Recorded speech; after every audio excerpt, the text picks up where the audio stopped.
जब तक बन्ना गोटी खेले तब तक बन्ना तेरा है। अब तो बन्ना नोट कमाए, अब तो बन्ना मेरा है। ढोलक की थाप पर रेशमी सतरंगी कपड़े और आभूषण पहनने हंसती खिलखिलाती लड़कियां बारी बारी से नाच और गा रही थी। ऐसा लग रहा था जैसे साक्षात इंद्रपुरी धरती पर उतर आई हो। हल्दी चंदन के उपटन से उभरा स्वर्ण सा पीला रंग, सादे वस्त्र और नाक में दमकती हीरे की लौंग पहने सकुचाई सिमटी सी दीदी बैठी थी। मेहंदी लगाने के लिए बाहर से एक प्रोफेशनल औरत ने दीदी को मेहंदी लगानी शुरू की तो सभी नाचती गाती लड़कियां रुक गई थी। सभी चाह रही थी ऐसी ही लुभावनी मेहंदी उनकी हथेली पर भी लगे और चटक रंग उभरे। सुना था जितनी गहरी और लाल मेहंदी का रंग उभरता है उतना ही पिया का प्यार मिलता है। तभी माँ ने मुझको पुकारा, निधि तू भी अच्छी तरह मेहंदी लगवाना, लोग दुल्हन के साथ दुल्हन को भी देखते हैं। मुझे इस तरह भाभी दुल्हन के साथ जुड़ना अच्छा नहीं लगा था।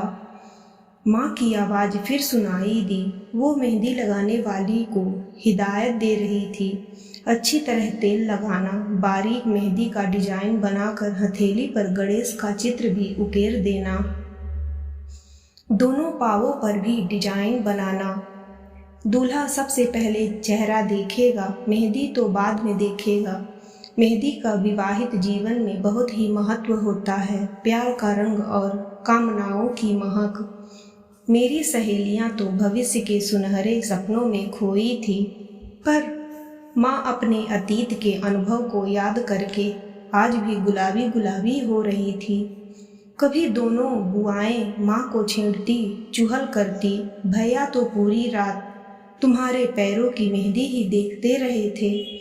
माँ शर्म से दोहरी होकर कह रही थी, हटो भी, ऐसा कुछ नहीं हुआ था। दीदी के भाभी सपने पंख लगाकर अपने भावी पति के समीप पहुंच गए थे। साथ ही सहेलियों के अनुभव, बुआ के अनुभव और सबसे ऊपर माँ के अनुभव उन्हें गुदगुदा रहे थे। तभी मेरा ध्यान अपनी चचेरी बहन पूजा की तरफ चला गया। बेचारी एक अजीब हसरत और व्यथा के साथ अपने अंततस की आहों भरे तूफान को पूरी तरह ढकेल कर दीदी की मेहंदी की रस्म देख रही थी। उसके जीवन में कभी मेहंदी की रात आई ही नहीं। अपने पड़ोस में रहने वाले डॉक्टर आशीष से प्रेम विवाह करना चाहती थी, लेकिन घर वाले मानते ही नहीं थे। पूजा आशीष के साथ बहुत गहरे तक जुड़ी थी। उसने मन में साथ रखा था कि शादी करेगी तो आशीष के साथ ही। तभी एक गंभीर घटना हुई। आशीष के पिता का देहांत हो गया। परिवार का पूरा दायित्व उस पर आ गया। मुझे आज तक याद है वो कितना सराहता था उसके रूप को। उसकी गोरी हथेलियों पर घंटों लाल पेन से डिजाइन बनाया करता, फिर कहता, पूजा मेहंदी रंगी हथेलियाँ लिए तुम मेरे घर आओगी ना तो सारी रात मैं तुम्हारे रूप और मेहंदी की महक में खोया रहूँगा। बहुत इंतज़ार कर लिया, अब और नहीं, बस कुछ ही दिनों में हम दोनों एक दूसरे के हो जाएंगे। लेकिन पिता की मृत्यु के बाद वो पूरी तरह बदल गया। पूजा ने उसे बहुत समझाने की कोशिश की, तुम्हारी जिम्मेदारियाँ मेरी भी तो हो सकती हैं, मुझे तो तुम्हारे प्रेम के अतिरिक्त कुछ भी नहीं चाहिए। लेकिन आशीष को नहीं मानना था। वो नहीं माना। पूजा का प्यार, उसकी बातें सब सपना हो गई।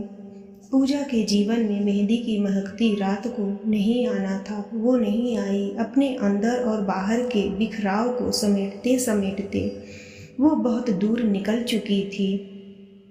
फिर एक दिन ऐसी अनहोनी घटना घटी जिसने उसकी जिंदगी को पूरी तरह बदल कर ही रख दिया। उसकी बड़ी बहन अचानक चल बसी और पीछे छोड़ गई एक नन्हा सा बच्चा और बिलखता पति मयंक।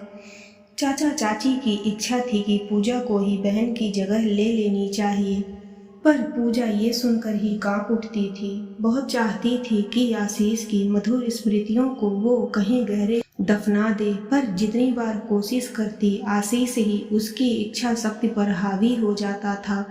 इतना आसान भी नहीं था बहन के पति को स्वीकार करना। एक दिन उसने इंस्टाग्राम पर आशीष का एक फोटो देखा, साथ में उसकी पत्नी भी थी, दामिनी। उसने अपने कुलीग डॉक्टर दामिनी के साथ विवाह कर लिया था। कैसे कर लेते हैं लोग ये सब, वो तो खुद को समेटते समेटते ही अधमरी हो चली थी। उसके पास तो एक ही मन था जो वो पूरा का पूरा आशीष को दे चुकी थी।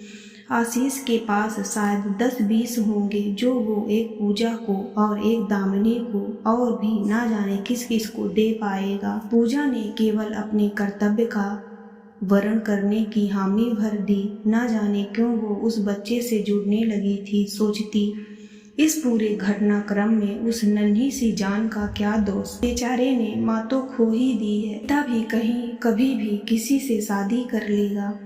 जब उसने मयंक के घर पर कदम रखा तो उसकी हथेलियों पर रस्मी मेहंदी लगी थी। मयंक अपनी जिम्मेदारियों के प्रति इस कदर दबा था कि उसे पूजा का ना रूप दिखाई दिया, ना मेहंदी, ना गुड़। शादी की रात वो देर तक पूजा को अपने घर के लोगों और उनकी जिम्मेदारियों के प्रति उसका कर्तव्य बताता रहा। उसने सजने संवरने की उम्र निकल चुकी है। तुमने सोच समझ कर ही फैसला लिया होगा। फिलहाल तुम्हें देने के लिए मेरे पास कुछ भी नहीं है। समय बीतने पर और जिम्मेदारियां खत्म होने के बाद मेरा मन कुछ बदल जाए तो कुछ कह नहीं सकता। मैं तो तुम्हें अपने घर को संभालने वाली सेविका और बेटे की आया बनाकर लाया हूँ। तुम्हारे और आशीष के प्रेम संबंध को मैं भली प्रकार से जानता हूँ, इसीलिए मैंने सोचा समाज में तुम्हें इज्जत और सुरक्षा की ज़रूरत है। और मेरे घर को काम वाली पूजा मौन होकर सुनती रही और साथ लेटे हुए व्यक्ति की पीठ देखकर सोचती रही, ये इंसान किस मिट्टी का बना है। अच्छा हुआ जो दीदी मर गई। फिर लगता दीदी मरकर भी उससे फिर से लौट आई है। यातना दीदी भोगे या मैं, एक ही बात है। मन करता उसकी पीठ पर अपने पैने नाखूनों से मेहंदी के डिजाइन बना दे और फिर देखे उसकी हथेलियों का रंग अधिक सुंदर है या उसकी पीठ पर उकेरे खून की मेहंदी का रंग। उसकी मेहंदी की खुशबू अधिक है या उसके खून की मेहंदी की खुशबू। रात भर पूजा अपनी सुहाग रात का एक एक पल अपने हाथों में होती अजीब सी हलचल को रोकती रही। अपने तन पर पहने गहने उतार कर उसने टेबल पर रख दिए। सुहाग का जोड़ा उतार कर साधारण सूट पहनकर वो पास रखी कुर्सी पर बैठ गई। तभी मयंक चौंक कर उठा और जल्दी जल्दी बाथरूम में चला गया। वो इतनी हड़बड़ी में था कि उसे पास बैठी पूजा दिखाई ही नहीं दी। पूजा कमरे में बैठी बैठी सोच रही थी कि क्या उसके माँ और पापा ने उसे नौकर और आया के रूप में यहाँ भेजा है, उन्हें कुछ बताया था या ये सब उनके भाग्य के कारण हुआ था।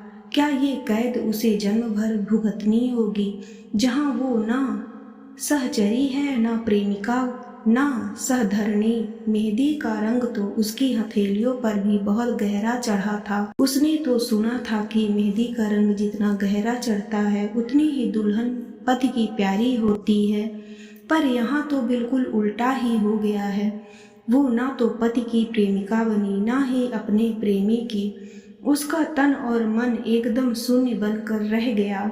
मन तो वो आशीष को दे आई थी, सोचा था तन के सहारे ही जी लेगी, पर यहाँ तो ना तन की आवश्यकता थी ना ही मन की। फिर आशीष से तो उसका प्रेम पूरा शुद्ध और आत्मिक था।